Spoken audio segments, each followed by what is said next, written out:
Buenas tardes, buenos días, buenas noches, no importa a qué hora estás escuchando esto, gracias por estar aquí.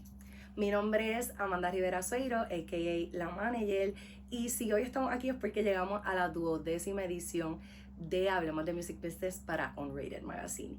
Y hoy ando aquí con uno de los duros, y no solamente uno de los duros, una persona que granito tras granito está rompiendo la rueda. Pero antes de presentárselos, quiero darle un agradecimiento a IOP Global Media, al equipo de Unrated Magazine y a Smash Hits por siempre abrirnos las puertas.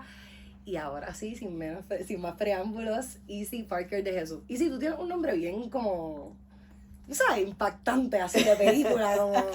Ya naciste con el arte. Muchas gracias, soy muy fan de mi nombre, reconocerle. De verdad que sí. Mira, yo sé que estudiaste en Berkeley, sé que trabajaste para una de las majors más importantes, y sé un poquito de, ¿verdad? de información sobre ti, pero quiero que nuestra audiencia conozca no tanto quién era Easy Parker, sino quién es Easy Parker hoy. Pues fíjate, Easy Parker hoy es un ser humano, residente de Puerto Rico, que estoy bien contento por eso, ya 20 años sin vivir aquí, así que ha sido muy bonito regresar a casa.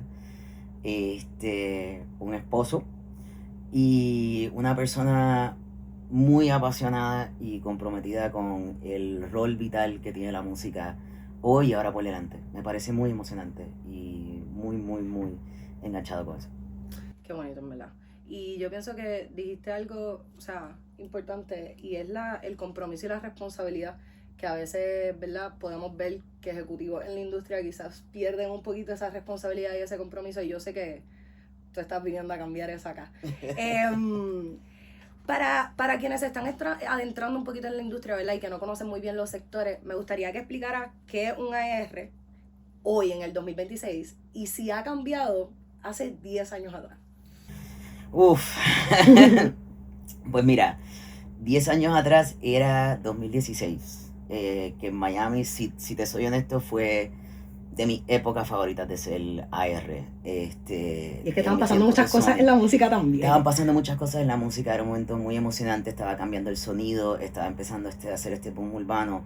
Y todavía en aquel tiempo, que te diría como que para mí sería de las cosas que más han cambiado el día de hoy, había una relación mucho más cercana creativa entre el artista y el AR. Había una colaboración tanto en repertorios, en sesiones, en canciones, que con el tiempo y por muchas razones distintas, no hay una sola razón, ese rol y esa relación ha ido cambiando. Ha ido cambiando donde hoy pues el AR sigue estando ahí para el artista, para todas sus necesidades creativas, pero no siento ni veo que la colaboración sea tan metida dentro de la música, del estudio. Es una colaboración un poco diferente. ¿Piensas que eso tiene que ver con ver al artista como un número? Mira, hay muchas cosas que influyen. Sería injusto decir una sola cosa. Creo que definitivamente el cambio de la industria hasta al streaming, a tener que keep up con el volumen y como las cosas estaban pasando, combinado con creo que también tuvo mucho que influir muchos artistas independientes que pues ya tenían ese rol en su equipo. Todo eso en conjunto poco a poco fue llevando a que la R de una disquera major pues tuviese una relación diferente con el artista. Súper interesante también.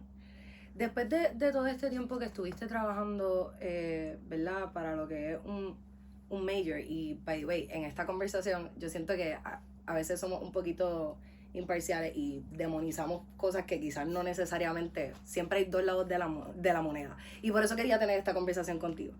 ¿Qué al sol de hoy, o qué en aquel momento despertó un cuestionar a ti entre lo que es la estructura de un major, ¿verdad? Y sus funciones?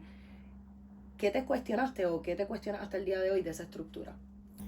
En contexto de por qué ya no estoy en un major. Mira, no es tanto que me cuestioné de la estructura como tal. Iba mucho con la pregunta que me hiciste antes. Yo soy muy apasionado por el rol de la R.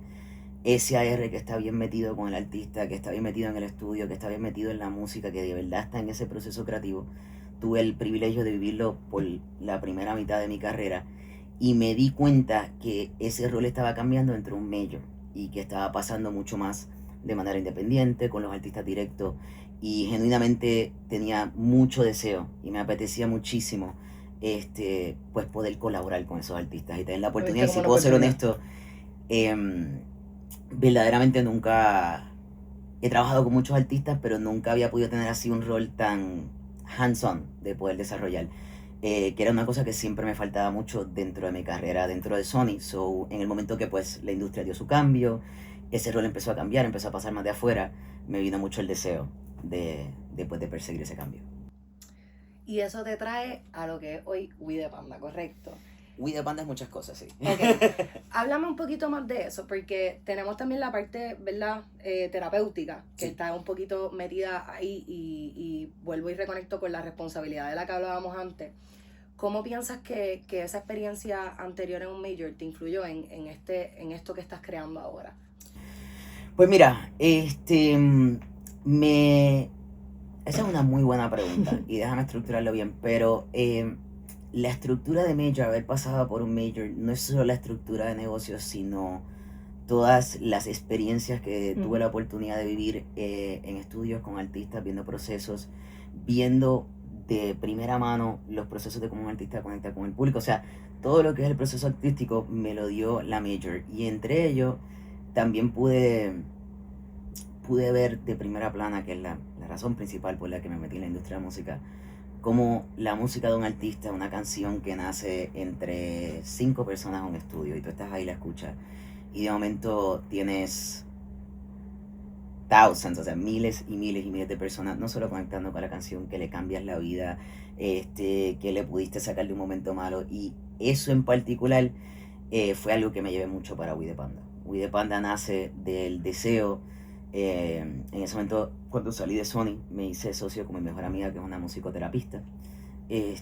por profesión, y nació el deseo de crear un proceso que pudiera estar disponible para todas las personas, no solo los artistas, de poder usar la técnica de escribir música y de experimentar ese espacio en estudio para poder encontrar no solo su propia autenticidad, creatividad y hasta sanación. Y de eso se trata We The Panda.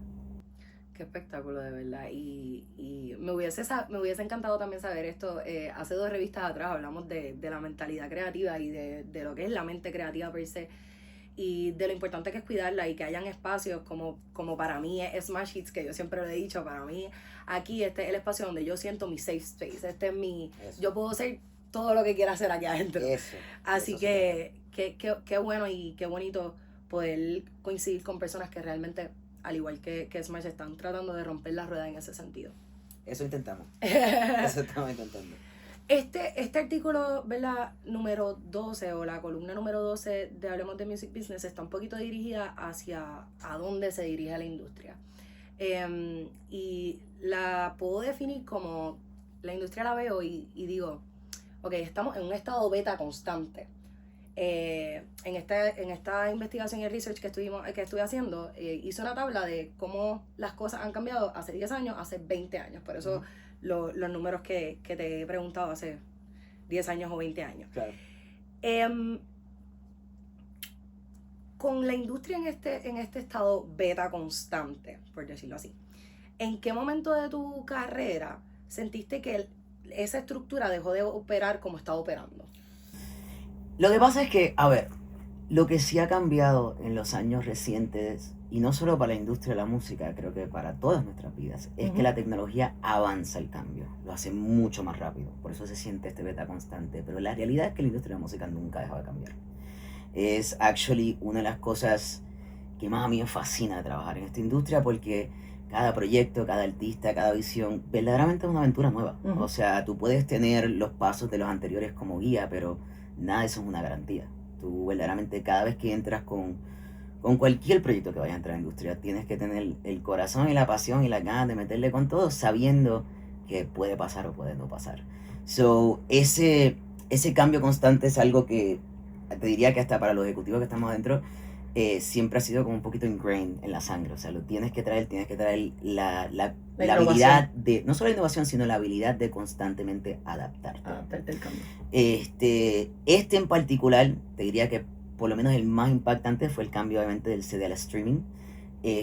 No un cambio que la industria no haya pasado por antes, porque antes era del cassette al CD, antes del cassette era en vinilo. So, eso ha sido el constante, pero del CD al streaming pues, obviamente tuvo un impacto, lo cual ha generado, combinado con la tecnología, este sentimiento de un beta constante. Pero te digo una cosa, Yo siento que en la vida en general los cambios toman ciclos, toman un tiempo, son lo que todo el mundo se ajusta, y yo genuinamente siento que por lo menos para la industria de la música, la mejor época está empezando. Hubo un momento donde estábamos todos un poquito cayendo y la música hizo todo para no solo sobrevivir, sobresaltar, se pasaron un montón de cosas, pero sí, genuinamente siento que de las mejores épocas que vamos a experimentar, especialmente de la música latina, está empezando ahora. Yo estoy como que speechless, tú sabes. Ok. Hablaste de ese constante ajuste y yo pienso que también no es solamente un ajuste que pasan los ejecutivos, ¿verdad? Que actually están bregando con el modelo de negocio en cualquiera de los sectores, sino es un ajuste que tienen que hacer los artistas. O sea, ¿verdad? Por toda la influencia que están teniendo de afuera. Voy a pausar ahí y hacer un paréntesis sobre Dios mío, ¿cómo lo parafraseo? Discúlpame, es que esto no lo tengo aquí escrito. Tranquila, estamos hablando, estamos conversando. Los artistas ahora tienen un nuevo ecosistema, tienen otras influencias, tienen, ¿verdad? Hay otras cosas que están, siempre han estado, pero ahora, ¿verdad? Se ven de otra manera o quizás lo vemos como el 50-50 de la marca y el artista. Incluyendo lo que es la audiencia y lo que es el algoritmo. Es algo que influye en no solamente las estrategias que los ejecutivos, ¿verdad? Implantan, sino en la ejecución del artista. ¿Piensas que el artista ahora mismo es libre de poder crear sin reaccionar a lo que está pasando? Creo que es lo más importante y el rol más importante del artista hoy en día. Si hay algo que, precisamente a todo lo que estás diciendo, de datas, algoritmos, narrativas, creo que dentro de ese mundo de tanto pasando, la mejor apuesta que puede tener cualquier artista en su carrera es crear desde el centro suyo. Libremente, sin estar buscando, sin estar persiguiendo. Creo que hubo una época, viniendo a todo lo que estamos hablando de los 10 años de cambio, hubo una época donde hubo mucha reacción, pero natural, eso pasa, ha habido un cambio grande, está todo el mundo corriendo, ¿para dónde voy? Sigo a voy para allá, y siento que ahora se está asentando hasta cierto punto, lo cual yo siempre exhorto con todas las personas que trabajo, es la mejor apuesta que tú puedes tener ahora es la tuya porque no hay nada que perseguir, no hay nada que estar cayéndole atrás, porque no es así como verdaderamente puedes crear un impacto. Eso diría que hoy más que nunca es importante que el artista mismo se sienta libre, se desconecte un poco de lo que está pasando, se desconecte un poco de toda el noise y la presión y todo, y cree desde un sitio muy, muy céntrico. Y continuando con eso de la narrativa y todas estas influencias externas, ¿verdad? Yo recuerdo en el 2019 en la universidad empezaron a hablar, ¿verdad? Entre compañeros, estaban hablando sobre una era post-álbum. Pensaba que se iba a extinguir los álbum, ¿verdad? Porque realmente estábamos viendo cómo todo el mundo estaba apostando por soltar canciones mensuales, el exceso de producción, y pues no había realmente una narrativa, no había realmente como que un hold, como digo yo. Y pues se estaba creyendo que ya los álbumes iban a pasar a otra era. ¿Por qué piensas que eso no sucedió? Uy, esa pregunta puede tener muchas respuestas, depende a quién le pregunte. Pero, siendo que me estás preguntando a mí, mira, y es muy buena las preguntas que me estás haciendo porque todo va dentro del mismo círculo de estos últimos 10 años de cambio. Te hago una analogía. El día de mañana sale un sitio, aunque sea de comida rápida, que es delicioso, y te lo vas a comer todos los días porque es rápido, porque llega, porque se te hace fácil, pero eventualmente vas a querer algo que puedas verdaderamente disfrutar. Eso lo uso para la comparativa a los álbumes. Creo que sí pasamos por una época donde, como era todo tan nuevo, el streaming era nuevo, el acceso, puedo tener todo este acceso a toda esta música, los artistas podían sacar rápido, puedo sacar una canción semanal y toda la cosa, pues se creó un momento donde todo eso llevaba a un resultado, pero believe it or not, ese resultado empezó a bajar más rápido de lo que se esperaba. Y creo que la razón por la que los álbumes siguen siendo es porque al final del día, y esto es una opinión personal, todos los consumidores, por más que consuman todo tipo de música, están buscando algún tipo de conexión con lo que están escuchando, con el artista. Y es bien difícil, por más que uno lo intente, contar una narrativa personal sobre un artista, sobre un concepto, sobre una visión en una canción de 3 minutos. Y creo que el mismo consumidor, aunque consumía el single, si a un artista le gustaba, querían conocer más, querían immerse, y perdón, Spanglish, pero querían meterse por completo en la cabeza del artista para poderse visualizar y conectar con la música. Y por eso yo creo que Y lo hemos le estado llamen viendo álbum en estos o como últimos. le digo yo, body of work, Ujú. o sea, que estás presentando un pensamiento completo. Yo creo que eso nunca va a morir, ese deseo y esa necesidad del consumidor de saber más de ese artista con el que conectan tanto. No, y definitivamente también con la saturación de como que, ¿verdad? Todo lo que estamos consumiendo en el día a día, siempre vamos a querer tener ese contacto humano, esa conexión humana real. Y yo pienso que también por eso es tan importante estos espacios en donde los artistas no solamente como que conecten con otras personas a colaborar, sino que conecten con ellos mismos, con su experiencia humana, o sea, sin, ¿verdad? Obviando todo lo que está pasando en el mundo, considerando lo que está pasando en el mundo en estos últimos tiempos. Es gran parte por la que yo pienso que lo mejor de la industria viene ahora, porque estás empezando a ver eso, los artistas de verdad dándole una prioridad particular a conectar con su humanidad y crear desde ahí. Ok, y aunque queremos conectar con nuestra humanidad, hay una realidad, y es que vuelvo a lo del algoritmo. Antes teníamos quizás, o lo que aparentaba ser el único canal de poder grande, pues eran estos majors. Ahora pues puede decirse que son los números, puede decirse que es la audiencia, puede decirse que es los fans. ¿Qué opinas tú? Ok, bueno, de nuevo, depende a quién le preguntes. Porque pues, a ver, son dos preguntas en una, porque me está diciendo que si ya los majors no son tan influyentes y que si los fans son los más influyentes. A ver si entendí bien la pregunta. No, básicamente sí, como que antes eran los majors, ahora pues tenemos otro ecosistema y siento que los canales de poder se han distribuido. Yo lo puse en 3 cosas, que era Yeah. audiencia, fans y algoritmo.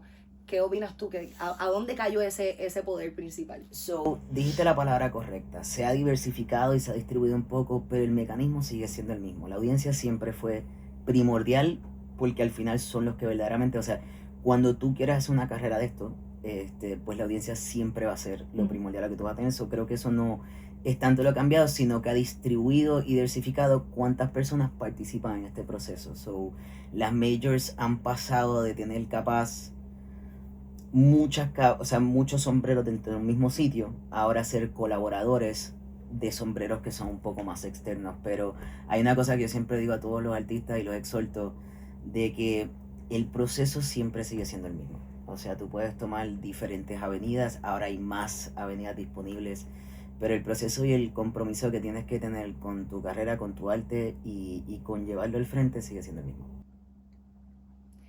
Qué importante. Yo me acuerdo de uno de los primeros videos que hice para las redes sociales, hablaba sobre que el proceso creativo lo comparo mucho también con la trayectoria que uno puede tener en su carrera, porque uno siempre va a llegar a la alfombra roja y al final va a terminar otra vez en el proceso creativo. Y lo importante que es volver y volver y volver a pasar por el proceso sin importar como que cuál vaya a ser ese resultado. No, y no solo cuál vaya a ser el resultado, sino hay algo, esto dice mucho en Hollywood, que you're only as good as your last film. Pero yo creo que eso aplica para cualquier creativo. O sea, tú tienes una cosa primordial, que es una de las cosas que exaltamos mucho dentro del método de We the Panda, que lo he observado yo con artistas que de verdad han podido entregar eso, es la habilidad que ellos tienen de llegar a un estudio y quitarse el tour, quitarse el disco anterior, quitarse los números, quitarse las medallas, quitarse todo y decir, vamos a crear.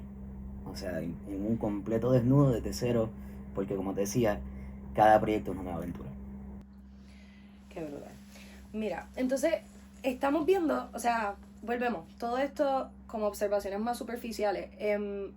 Hemos estado viendo, voy a poner a Bad Bunny como ejemplo porque acabamos de ver el Super Bowl, es inevitable hacerlo. Excelente. Hemos estado viendo, ¿verdad?, la narrativa que ha creado Bad Bunny con cada uno de sus proyectos, y hacia el storyline que nosotros mismos como consumidores nos hemos ido, ¿verdad?, arrastrando con él y viendo cómo una cosa tiene que ver con la otra. ¿Cuán importante ahora mismo, y volvemos, tú lo sigues mencionando, siempre ha sido así, pero cuán importante ahora mismo es realmente el artista crear una narrativa, ya sea a través de un single o a través de un álbum? Más importante que nunca, porque de nuevo, ha habido tanta saturación de pensamientos a medias, por llamarle algo, que puedan ser singles, que puedan ser cosas que escribo de lo primero que me venga en mente, que creo ahora más que nunca el consumidor está atraído a una narrativa que tenga profundidad y que tenga autenticidad. Para mí eso es de las maravillas más grandes que tuvo el disco de Vi Tirar Más Fotos, y lo reconozco porque venía siendo fan de Bad Bunny siempre por su artista y por la persona que es y por el compositor que es, pero no el consumidor que soy ahora mismo de Bad Bunny, y te lo reconozco 100%. Y siento que una de las cosas más brillantes que hizo Bad Bunny, que no lo tenía que hacer, porque en verdad él había logrado tantas y tantas cosas, es que regresó a la raíz y buscó, siento yo, por todo lo que está exponiendo, buscó lo que verdaderamente le importa. No, y el disco que venía anterior. Y el que venía anterior, pero hasta aún eso se lo quitó porque el disco anterior era un disco de trap. Por eso, pero hablo de cómo también sin querer le dio sentido a esa narrativa de Debí Tirar Más Fotos. Ok, ya yo llegué al tope más alto. Te lo estoy dejando saber en este álbum. Y ahora tengo que volver a aterrizar porque me toca. Como artista volví a esto. No, y que si, por ejemplo, miras el disco de trap que hizo también, que esto también Billie Eilish en una entrevista hizo una referencia a ello que me encanta, que ella habla después de que tiene un disco muy exitoso. Y perdón que lo diga así, pero es que como lo dijo, me dice, el próximo disco es como un peo, de que todo lo que te tiras piensas que es excelente, y después de que eso pasa y no te va tan bien, reconoces que tienes que volver a cero. Y creo que él nos enseñó mejor que nadie ese proceso con una maestría top de lo que fue precisamente eso. Llegó, tocó el tope del tope, se la vivió, se la creyó, y después dijo, bueno, ¿y ahora qué? Y hay una cosa que yo me acuerdo que él dijo en la entrevista de Say Low, que me encantó, y él habla de cómo él logró visitar el mundo entero y se dio cuenta que la gente no sabía de Puerto Rico o tenía la información incorrecta, y entre otras cosas fue lo que lo llevó a decir, o sea, ¿qué es lo que me importa a mí? Y creo que gran parte de eso es lo que estás viendo hoy, porque en todas las entrevistas él es muy consistente en eso, donde lo que representa hoy es algo que nace desde el centro de su alma. Y yo creo que por eso es gran parte que tiene ese impacto y esa narrativa, porque es siempre vas a conectar más, y esto en relaciones humanas, en todo, siempre vas a conectar más con otro ser humano cuando eres tú que cuando te pones un disfraz. Y creo que él es el mejor ejemplo de eso.